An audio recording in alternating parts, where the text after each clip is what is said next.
press the bell icon on the YouTube app and never miss another update.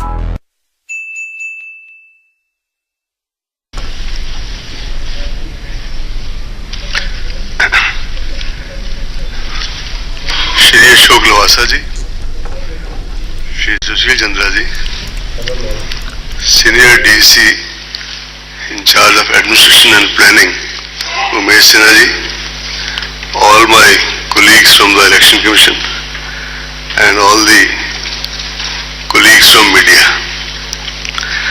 As you are aware, the 5-year term of the 16th Lok Sabha is due to expire on 3rd June 2019. Article 324 of the Constitution bestows the relevant powers, duties and also the functions of the Election Commission. While Section 14 of the Representation of People Act 51 provides for conduct of elections to constitute a new Lok Sabha before the expiry of its current term. Taking into account these constitutional and legal provisions, various judicial pronouncements on issues, the Election Commission of India has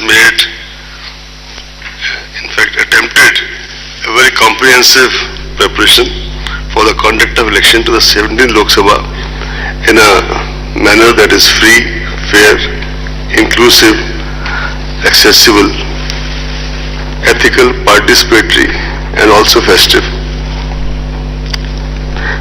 When independent India held its first general and assembly elections during 51-2, not everybody was convinced of our capacity to successfully conduct the exercise.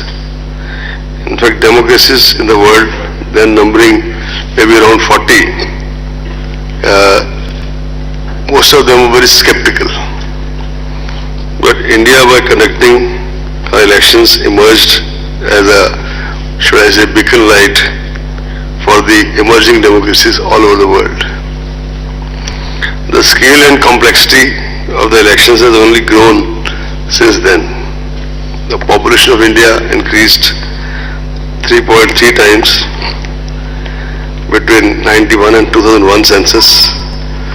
But there are other statistics also which have gone up sharply, as expected. Mahatma Gandhi said, democracy must mean the art and science of mobilizing the entire physical, economic and spiritual resources of all the various sections of people in the service of the common good of all.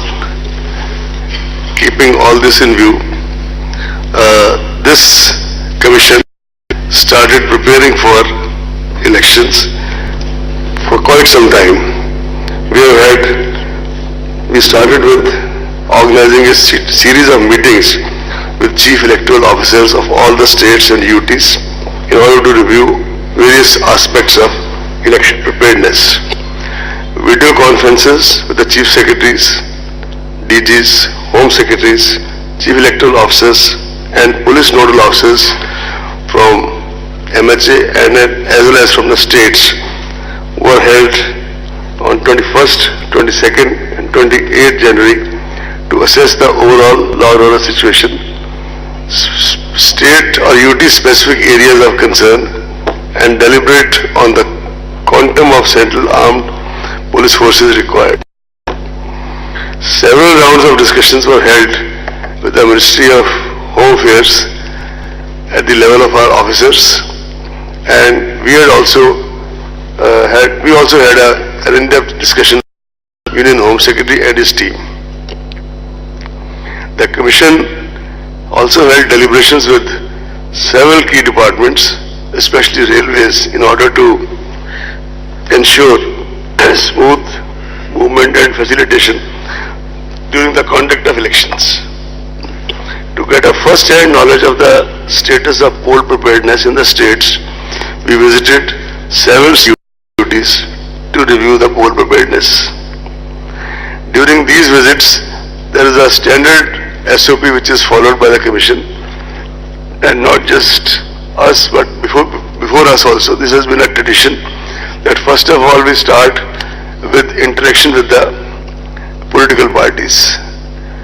After that, we have the presentations by the CEO of the state, the police nodal officer of that state, and the central nodal officer from whichever CPF is designated for that state or UT. After that, we have a